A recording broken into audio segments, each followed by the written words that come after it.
In today's ocean of data, the ability to accurately interpret the relationship between two variables has never been more crucial.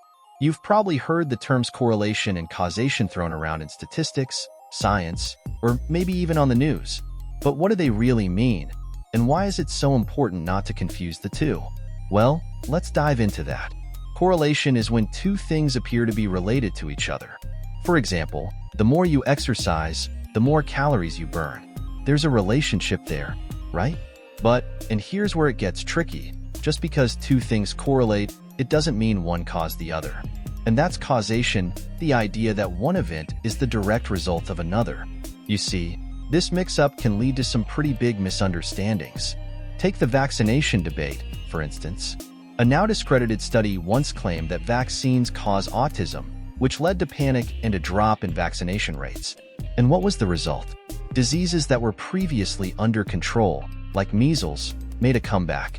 Or how about those quirky economic indicators, like the hemline index? This suggests that the length of women's skirts can predict economic health. As fun as it sounds to link fashion trends to the economy, it's a great example of how correlation can be mistaken for causation. And don't get me started on crime rates. Without understanding the real causes behind crime, like social or economic factors, well-meaning policies might not only fail to solve the problems, they could create new ones. Now, to really get to the bottom of whether a cause is B, researchers roll up their sleeves and control for all those confounding variables. The pesky third factors that might be influencing both A and B. It takes careful study designs, like randomized controlled trials, to establish a true cause and effect relationship. So, why does any of this matter? Because in our data-driven world, from public health to personal decisions, understanding the difference between correlation and causation is more than academic. It's vital. It shapes how we see the world and the choices we make.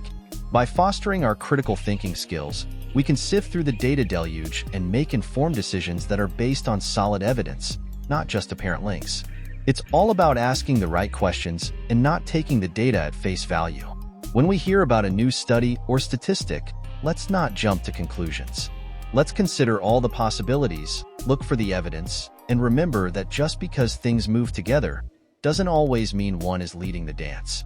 So next time you come across a headline that screams, "Eating chocolate linked to better math skills," take a pause. It might just be that people who are good at math happen to enjoy their chocolate, or that everyone loves chocolate and math skills vary. Who knows, maybe eating chocolate while watching YouTube helps, but that's a theory for another day. Remember, in the world of data, it's wise not to take things at face value. Look a little deeper, and you'll often find the truth is more than skin deep.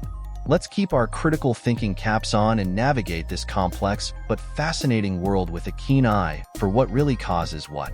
Because understanding that, my friends, could be the key to unlocking some of the biggest challenges we face today.